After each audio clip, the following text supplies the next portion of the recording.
네, 오늘은 성막에 대한 기구 중에서 언약궤에 대한 내용입니다. 언약궤, 이 하나님의 임재. 우리가 이 성막에 대한 내용들을 이렇게 옛날에 하나님께서 모세에게 주신 이러한 내용들을 이렇게 자세하게 공부해야 될 말씀을 살펴봐야 될 그럴 필요가 있는가 생각이 되는데, 이것은 하나님께서 이스라엘 백성들이 이제 출애굽 하던 해가 몇 년이라고 말씀드렸습니까? 네, 잘 잡수셨네요. 네, BC 1446년, BC 1446년에 이스라엘 백성들이 애굽에 종되었던 상태에서 출애굽한 그 해에 하나님께서 모세에게 이러한 그 실물 교제를 보여주셨습니다. 하나님을 어떻게 예배하는지, 그리고 사람의 그 범한 죄가 하나님 앞에 어떻게 사해지고 용서되고, 또 하나님께서 이스라엘 백성들에게 무엇을 하기를 원하시는지, 그러한 것에 있어서 이 실물 교제로 이렇게 말씀해 주셨습니다. 그래서 이 실물 교제를 통해서 하나님 앞에 나아갈 때는 어떻게 해야 되는지 그런 것들을 배우게 됩니다. 근데 우리가 이 성막에 대한 내용이 하나님께서 말씀해 주시는 그 성막에 대한 내용의 시작이 여기 출애굽기 25장에부터 시작이 됩니다. 그리고 하나님께서 성막에 대한 많은 내용을 말씀하실 때 사실 제일 처음 말씀해 주신 내용이 바로 이 언약궤에 대한 내용입니다. 근데 우리가 이러한 것들을 이해하는 데 있어서는 하나님께서 말씀해 주신 것과 그 순서를 거꾸로 해야지 잘 이해할 수가 있기 때문에 다른 것들을 이렇게 살펴보고 여기 이제 마지막 차례에 이 언약궤에 대한 내용을 보게 됩니다. 왜 이렇게 하나님께서 그 사람들에게 말씀해 주실 때는 이 언약궤부터 먼저 이렇게 말씀해 주셨는가를 생각해 보게 되면은 이 하나님 관점에서 보면은 제일 안쪽에 있는 그 언약궤에서부터 바깥쪽으로 이렇게 하나님께서 설명을 이렇게 해 주셨습니다.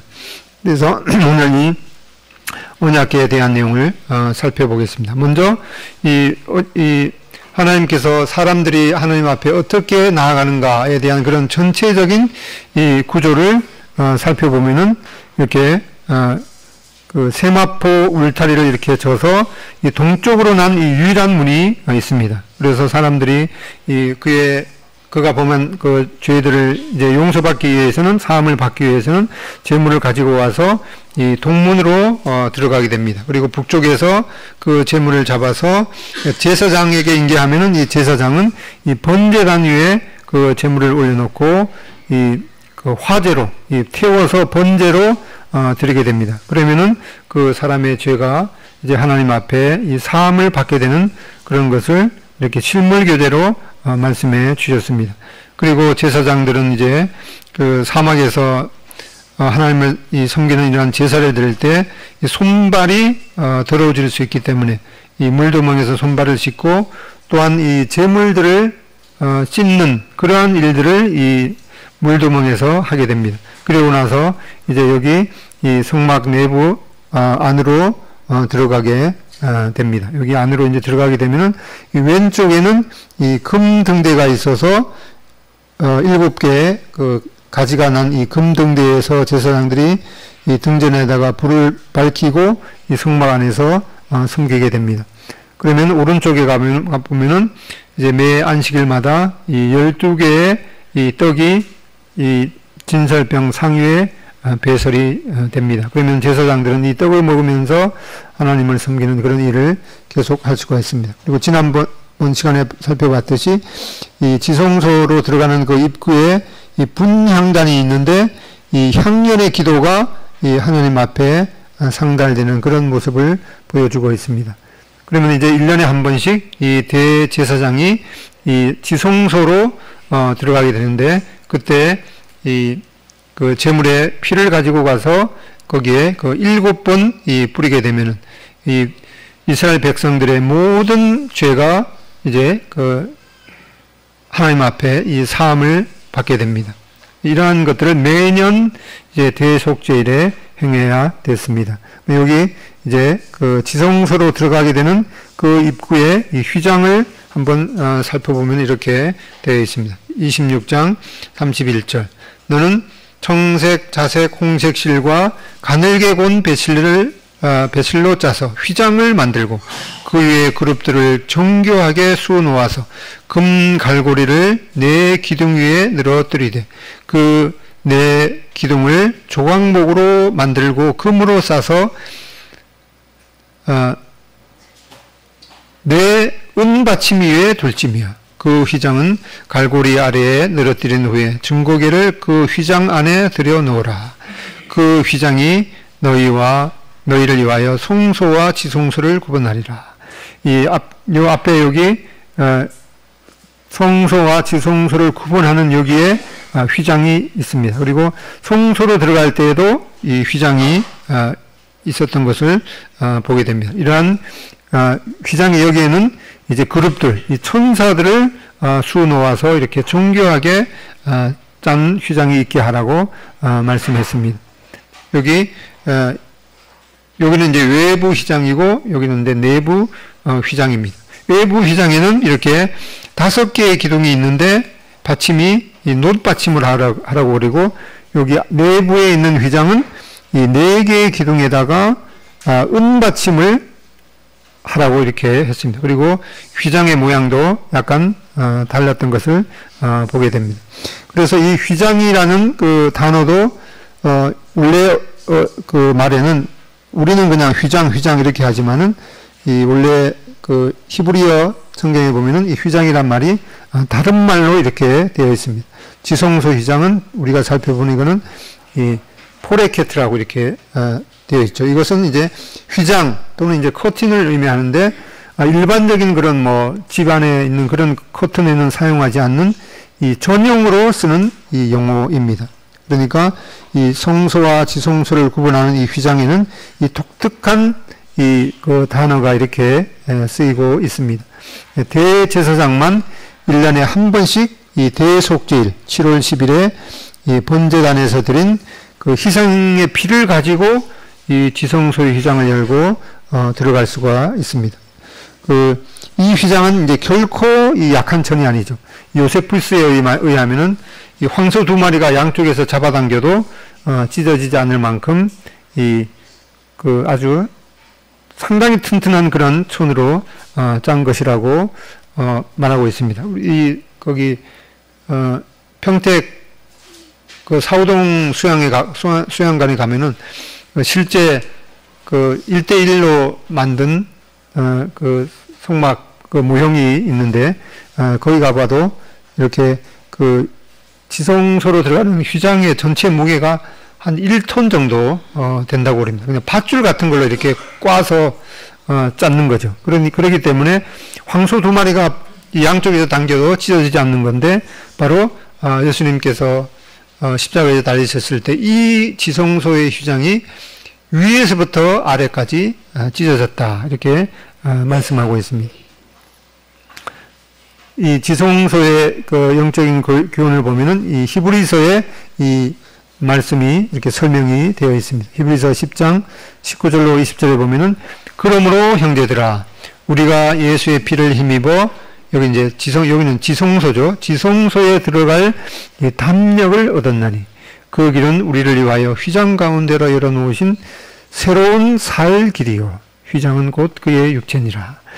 여기에 히브리서 10장에 보면은 이 휘장이 바로 무엇을 의미하는가 하니까 이 예수님의 육체를 의미한다 이렇게 말씀하고 있습니다. 그래서 다른 뭐 더 이상의 설명이 필요 없죠. 이 휘장은 곧 예수님의 육체다 이렇게 말씀하고 있습니다.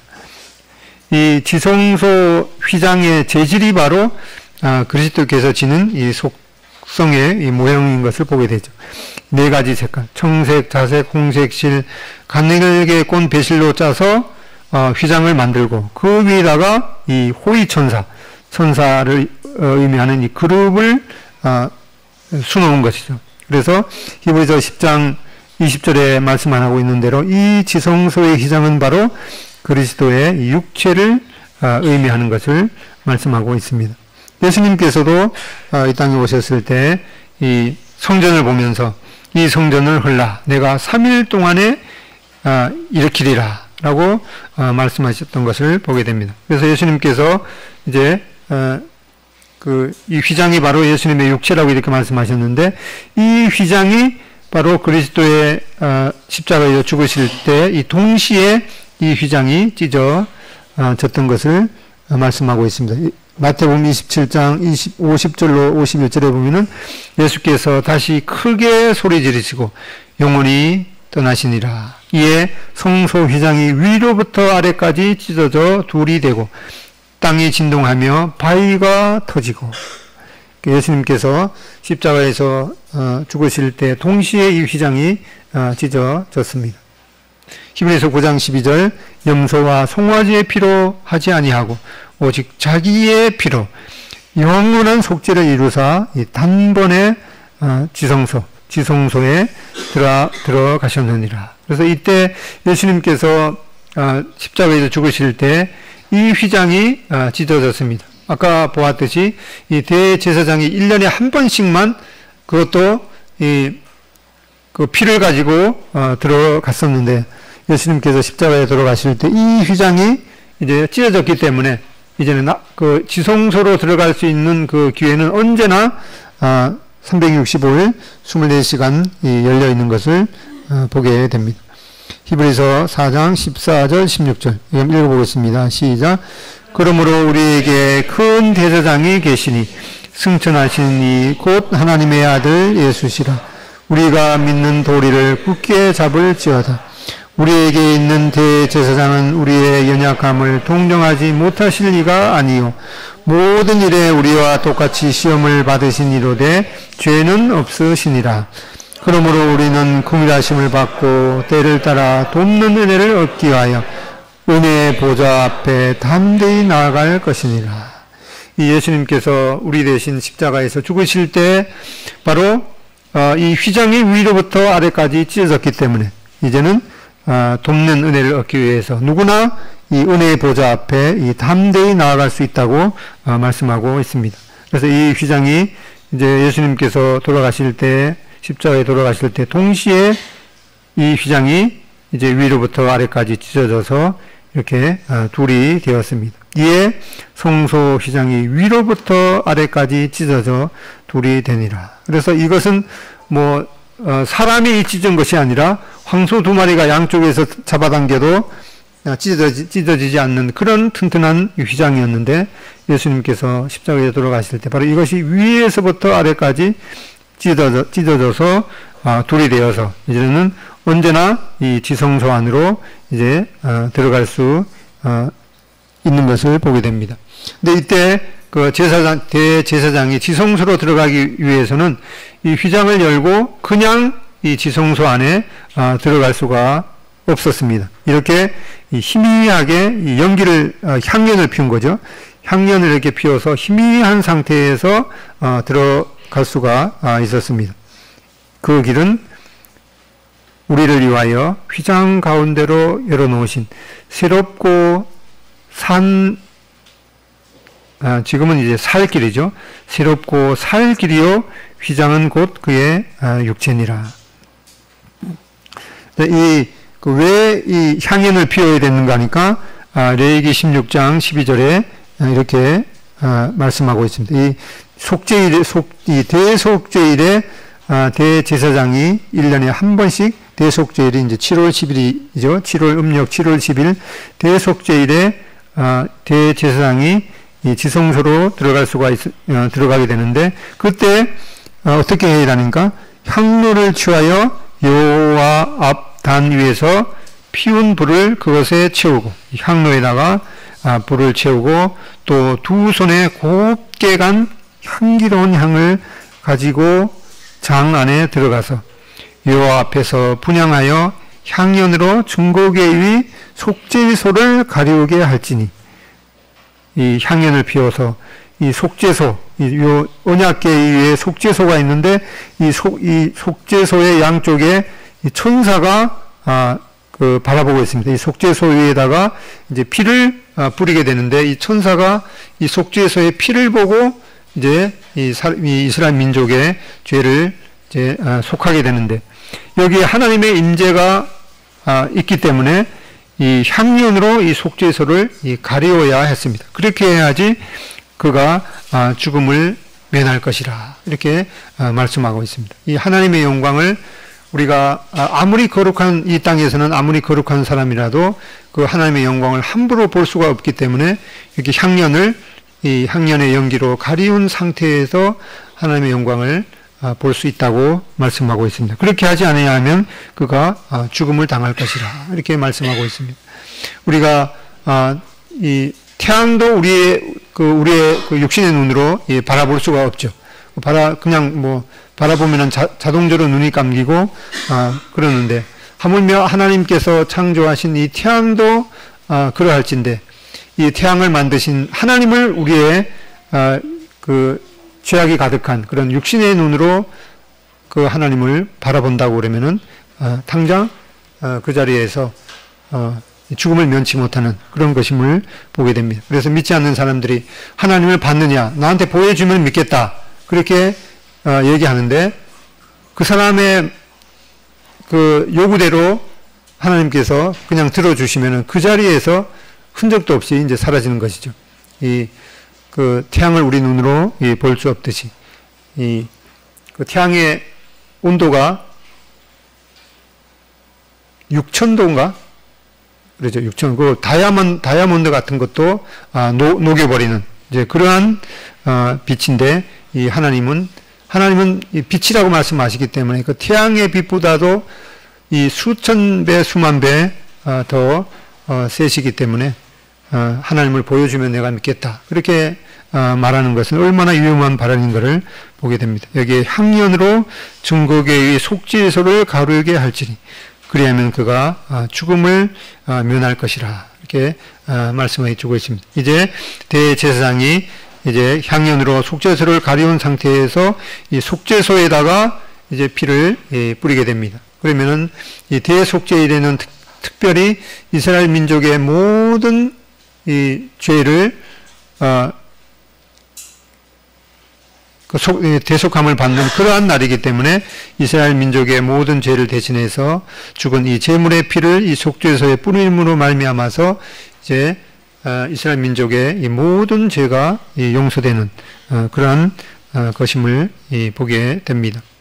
그러면 여기 이제 언약궤와 이 속죄소는, 이 언약궤가 있고 언약궤 위에 뚜껑이 바로 이 속죄소입니다. 아까 여기는 이제 읽었기 때문에 그러니까 이렇게 분리가 될 수 있죠. 이 언약궤 위에 그 속죄소 그 뚜껑을 이렇게 분리할 수가 있습니다. 여기 출애굽기 25장 17절 22절 한번 읽어보겠습니다. 시작.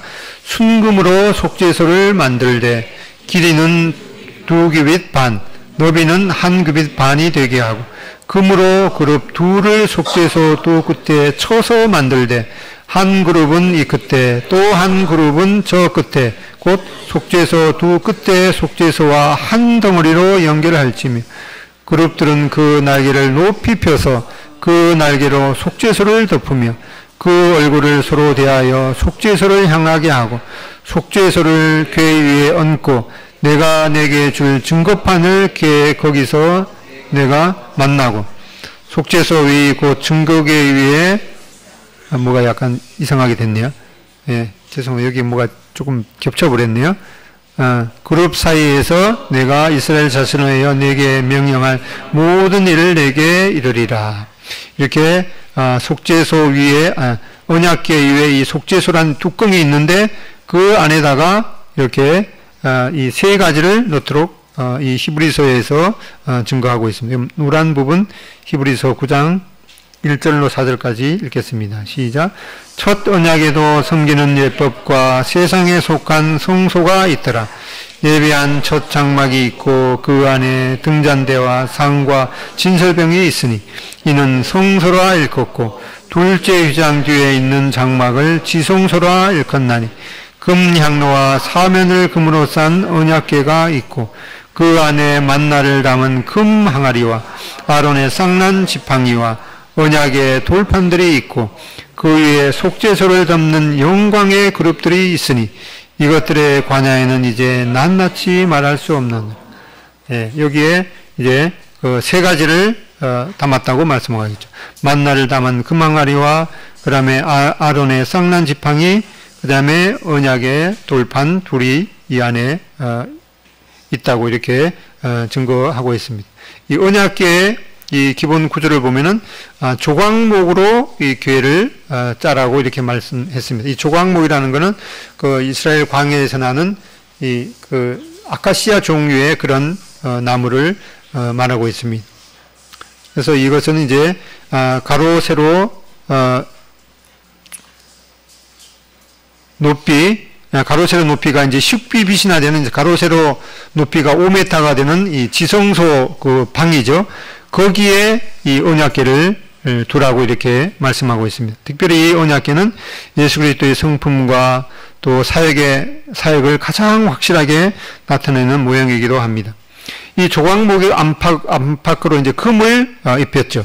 이것은 바로 이 조각목이라는 이 나무로 상징되는 주님의 인성과 또 금으로 표현되는 주님의 이 신성을 표현하는 것을 보게 됩니다.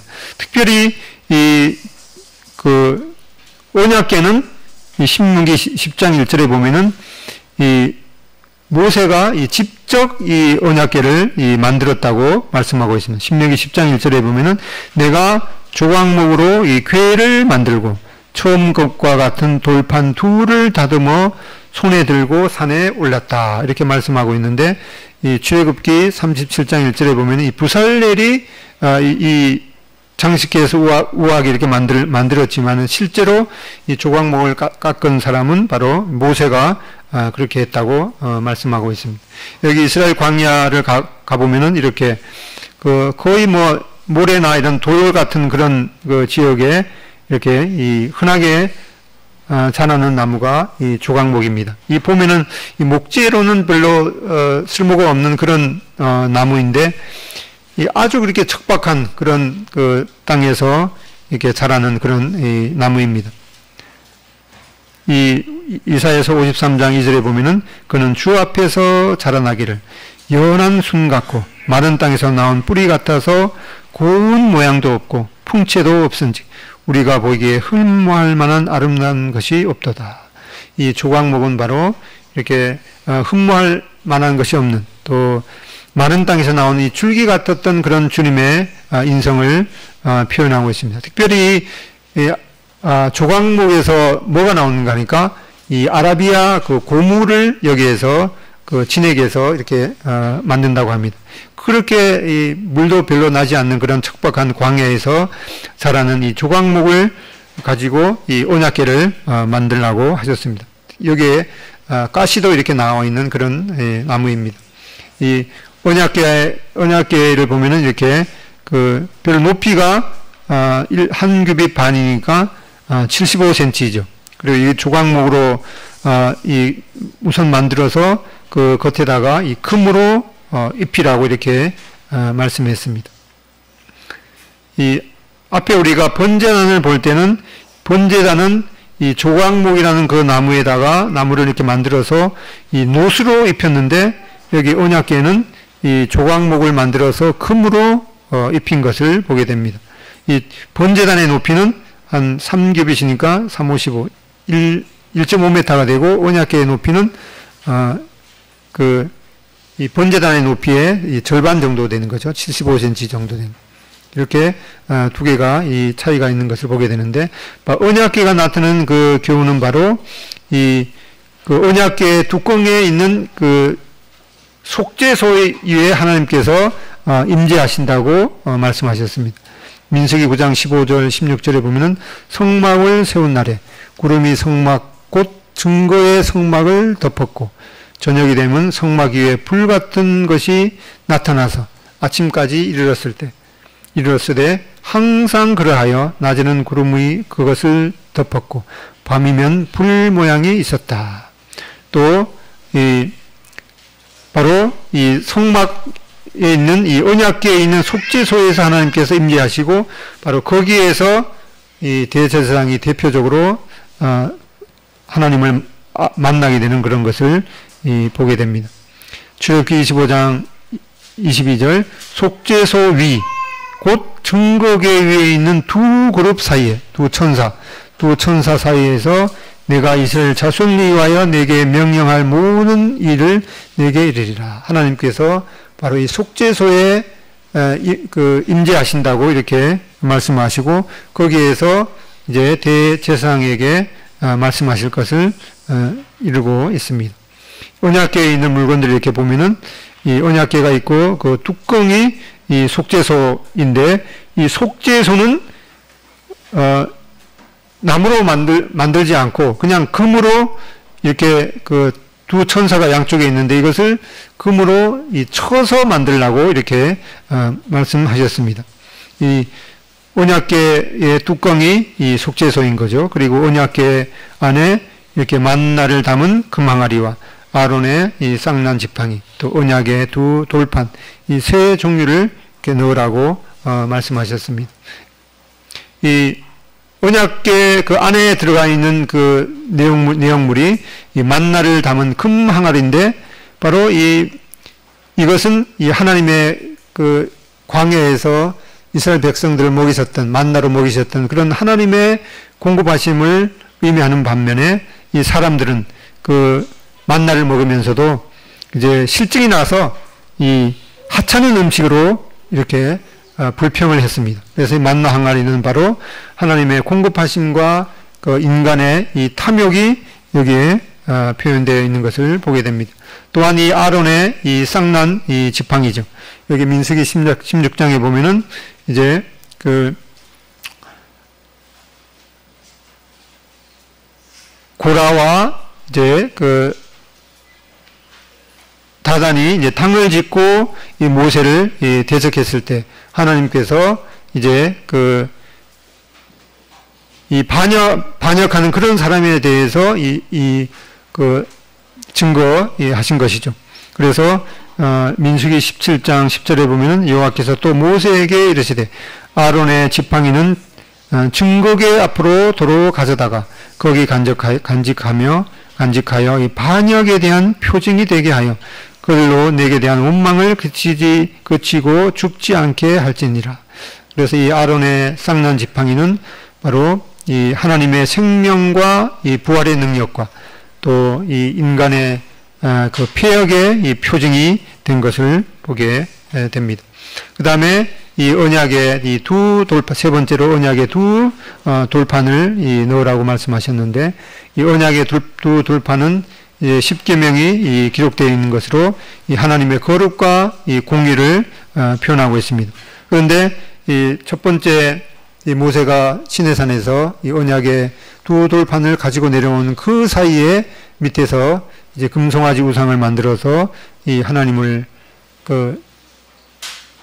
불신했던 그런 것에 대해서 하나님께서 이 모세가 화가 나서 그 돌을 깨뜨렸죠. 근데 그 다음에 이제 하나님께서 다시금 이 두 돌판을 가져오게 하고 이제 다시 이 십계명을 기록해서 이제는 바로 이 언약의 이 두 돌판이 바로 그 인간의 이 범죄함과 이 부패에 대한 그런 모습으로 여기에 언약궤 안에 넣으라고 이렇게 말씀하셨습니다. 이 언약궤의 높이가 한 75cm 정도 되기 때문에 그렇게 높지 않는 것이죠. 그리고 그 위에 이 언약궤의 덮개가 바로 이 속죄소인데 이 속죄소라는 그 말이 이 다른 말로 시은좌라고 하는 시은좌. 이 한자를 보면은 베풀 시자에다가 은혜은 이 보좌 자리 좌자입니다. 그러니까 시은좌라는 말이 풀었으면은 은혜를 베푸는 은혜의 보좌인 거죠. 그래서 속죄소, 시은좌, 은혜의 보좌 다 같은 말인데 그 속죄소라는 말이 이제 히브리어에 보면은 이제 유일한이라는 단어인데 이것은 여러 가지 그런 물건의 덮개를 의미하는 것이 아니라 그 언약궤 위에 뚜껑, 그 덮개를 의미할 때만 이 유일한 단어로 이렇게 썼던 것을 보게 됩니다. 그리고 이 속죄소는 나무로 만들지 않고 금으로 쳐서 만들라고 이렇게 말씀하고 있습니다. 아까 우리가 봤던 이 속죄소, 이 언약궤의 뚜껑을 의미하는 이 속죄소는 이 히브리 말로 카포레트인데, 또 신약은 이 헬라어로는 이게 힐라스테리온이라고 하는데, 이 단어가 아주 중요한 단어입니다. 왜 그런가 하니까 히브리서 9장 5절에 그 위에 속죄소를 덮는 영광의 그룹들이 있으니 이것들에 관해는 난 이제 낱낱이 말할 수 없느니라. 이제 그 언약궤의 속죄소를 덮는 영광의 그룹들이 있다, 이렇게 말씀하고 있는데, 로마서 3장 25절, 이 예수를 하나님이 그의 피로써 믿음으로 말미암는 여기, 그러니까 히브리서 9장의 속죄소를 의미하는 이 단어하고 그다음에 로마서 3장 25절에 화목제물을 의미하는 단어하고 똑같은 단어로 이렇게 쓰여져 있습니다. 이 예수를 하나님이 그의 피로써 믿음으로 말미암는 화목제물로 세우셨으니 이는 하나님께서 길이 참으시는 중에 전에 지은 죄를 간과하심으로 자기의 의로우심을 나타내려 하심이니. 그러니까 여기 똑같은 단어로 되어 있으니까 이 화목제물 대신에 속죄소라는 말을 넣어도 똑같습니다. 그래서 여기다가 속죄소라는 말을 넣어서 읽어보면은 이 예수를 하나님이 그의 피로서 믿음으로 말미암는 속죄소로 세우셨으니, 이렇게 되어 있습니다. 그래서 희생제물과 속죄소는 동일한 단어로 쓰여져 있습니다. 그래서 희생제물인 그리스도가 곧 속죄소인 것을 보게 됩니다. 그래서 앞에 이러한 그 성막의 기구들이 예수님을 예표한다고 살펴봤습니다. 여기 보면은 바로 이 희생제물이 그리스도를 예표합니다. 예수님께서 바로 우리의 희생제물이 되신 것입니다. 그래서 또한 이 희생제물을 드리는 기구인 이 속죄소가 이 희생제물을 드리는 기구죠. 이 기구가 또 예수님을 표현하고 있습니다. 그리고 예수님께서도 친히 내가 곧 너희가 이 성전을 헐라 내가 3일 동안에 일으키리라, 이렇게 말씀하므로 이 성막과 성전 자체가 또 예수님을 예표합니다. 그 다음에 이 제사를 드리는 이 주체인 대제사장이 예수님에 대한 예표인 것을 보게 됩니다. 그러니까 어디를 좌우 전후 위를 어디를 보더라도 바로 그것을 통해서 예수님의 모습과 또 예수님의 하신 일을 우리가 시각적으로 이렇게 볼 수가 있습니다. 이 속죄소, 이 언약궤 위에 있는 그 뚜껑인 이 속죄소는 바로 이 정금만을 사용해서 쳐서 만드는 거죠. 바로 이 속죄소가 바로 예수님에 대한 가장 그 정확한 이러한 그 상징이기 때문에 예수님께서 이렇게 금으로 쳐서 이 속죄소를 만든 것처럼 예수님께서 십자가에서 당할 그런 고난에 대한 모습을 미리 보여주신 것을 보게 됩니다. 그 다음에 이 속죄소를 금으로 쳐서 만들고 그 양쪽에다가 두 천사, 이 그룹을 이 속죄소와 한 덩어리가 되도록, 이 금으로 한 덩어리가 되도록 하고, 또 그 날개로 속죄소를 덮게 하고 양쪽에서 마주 대하도록 이렇게 했습니다. 그리고 나서 이 속죄소, 이 언약궤의 뚜껑인 이 속죄소를 언약궤 위에다가 올려 놓으라고 말씀하셨습니다. 그래서 이 속죄소에서 바로 하나님께서 이 사람을 만나는 곳입니다. 어떻게 만나는가 하니까 이 속죄소 위에 바로 이 희생제물의 피가 뿌려지기 때문에 하나님께서는 이 희생제물의 피를 통해서 피를 보시고 이 사람을 받아주시는 것을 보게 됩니다. 근데 여기서 우리가 한 가지 유의해야 될 것은 사무엘상 6장 19절에 보면은 이 벳세메스 사람들이 이 여호와의 궤가 자기 마을로 이제 들어온다는 그런 그 소식을 들었습니다. 그러니까 그 언약궤 속에 뭐가 있는지 참 궁금하죠. 그래서 이제 어떻게 했는가 하니까 벳세메스 사람들이 여호와의 궤를 들여다본 까닭에 그들을 치사 5만 70명을 죽이신지라. 여호와께서 백성을 쳐서 크게 살육하셨으므로 백성이 슬피 울었더라.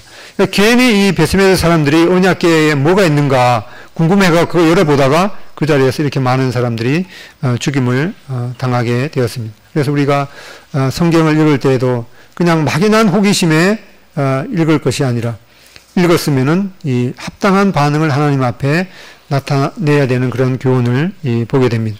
그리고 우리가 여기에 자세히 보면은 왜 이스라엘 백성들이 베스메스 사람들이 언약궤를 그냥 호기심으로 들여다보다가 죽임을 당했는가 하니까 이 언약궤 위에는 이 속죄소의 언약궤 위인 뚜껑에 속죄소의 피가 있는데 이 피를 통하지 않고는 이 언약궤 안에 있는 그런 내용물을 볼 수가 없는 것인데 그리고 이 심판의 천사들도 사람을 받아주는 것이 바로 이 언약궤 위에 뿌려진 이 피를 통해서 받아줄 수가 있는데 이 피를 통하지 않고 이 하나님 앞에 나아가면은 이러한 이 무서운 심판이 내려지는 그러한 교훈을 보게 됩니다.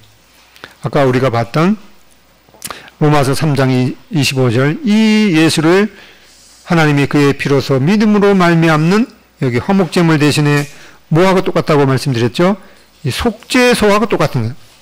이 예수를 하나님이 그의 피로서 믿음으로 말미암는 속죄소로 세우셨으니 그래서 이 화목제물이나 로마서 3장 25절에 화목제물로 이렇게 되는데 이거는 이제 그 원래 헬라스테리온이라는 이 말이 화목제물을 의미하기도 하고 이 화목 하는 장소를 의미하기도 하는 것이죠. 그래서 화목제물, 화목장소로 세우셨으니 그래서 바로 이 예수님의 피 흘리심을 통해서 바로 우리의 죄를 넘어가시는 것이죠. 바로 이 6월절의 교훈이 그거였습니다.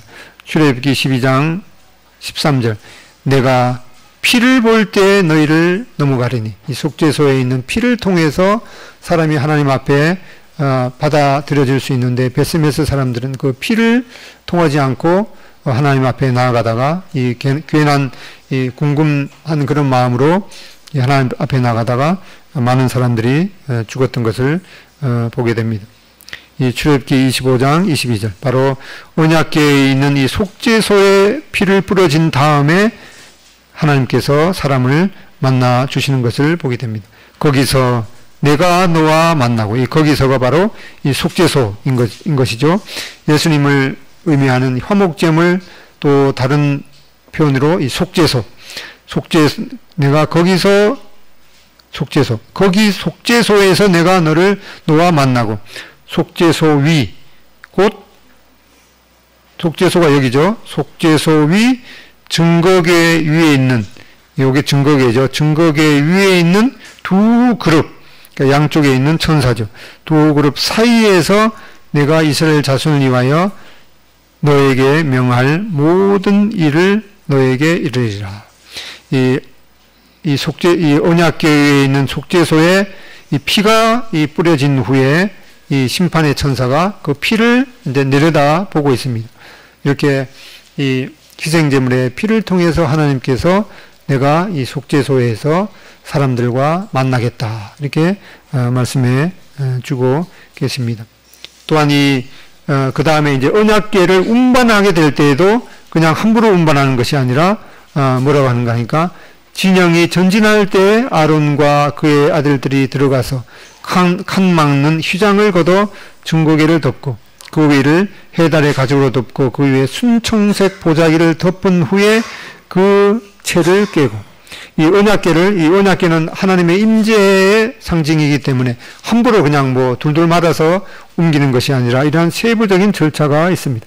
맨 먼저 칸 막는 휘장으로 언약궤를 이렇게 덮습니다. 이 휘장은 아주 그 청색, 자색, 홍색, 가늘게 꼰 배실로 그 위에다가 천사를 수놓은 이러한 휘장으로 이 언약궤를 덮습니다.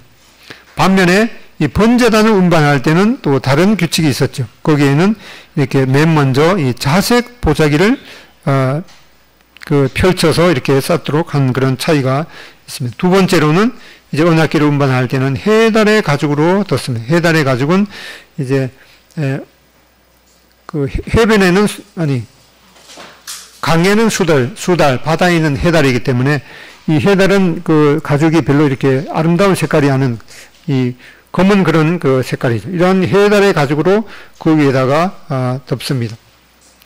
그 다음에 여기 그런 반면에 이 번제단에서는 이제 이 자색 보자기를 덮고 그 다음에다가 이제 해달의 가죽으로 덮게 됩니다. 그래서 여기에 이 번제단에서는 이 자색 보자기는 바로 왕권의 상징이죠.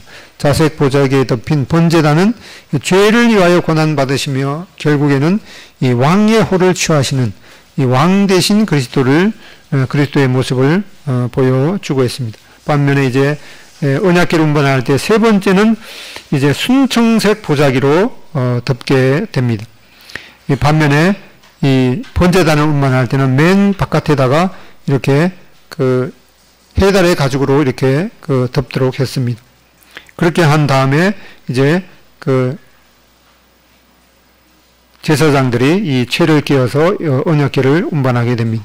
그래서 먼 데서 보면은 이 청색 보자기로 싼 것은 저거는 이제 언약궤가 운반되고 있구나. 또 이게 검은이러한 그 해달의 가죽으로 덮은 것은 저거는 이 번제단이 옮겨지고 있구나. 이렇게 볼 수가 있습니다. 그래서 이 언약궤에서는 겉으로 청색으로 상징되는 이 그리스도의 인성을 우리가 겉에서 보게 되는데 그 안에는 바로 해달의 가죽이라는 주님의 인성이 감춰져 있고 그 제일 안쪽에는 바로 이제 그 아주 휘황찬란한 그런 그 천사들로 그룹으로 서놓은 그런 이 하나님의 영광이 제일 안에 있는 것을 보게 됩니다. 이 번제단을 통해서는 이 겉으로는 이렇게 이 해달의 가죽이라는 이 주님의 인성을 보게 되지만은 그 안에는 이 자색 보자기라는 주님의 왕권이 감춰져 있는. 그래서 이 언약궤라든가 번제단을 운반하는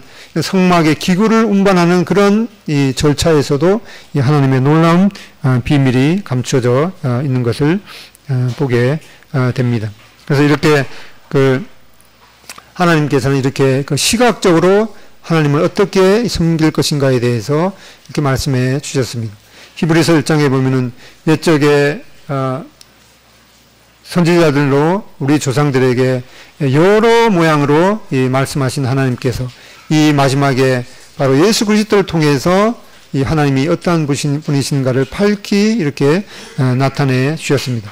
이러한 그 주님이 오시기 전 BC 1446년에 이러한 그 성막을 통해서 이런 세부적인 그런 절차를 통해서 예수님께서 어떠한 모습으로 오시고 또 어떠한 일을 하실 것인가에 대해서 이렇게 시각적으로 보여주신 그런 한 가지만 보더라도 이 성경은 과연 이 사람이 지은 그런 책이 아니라 정말 하나님의 감동하심으로 지은 책이고 이러한 세부적인 절차를 보게 될 때 결코 인간의 지혜에서 나올 수 없는 정말 하나님의 놀라운 지혜인 것을 보게 됩니다.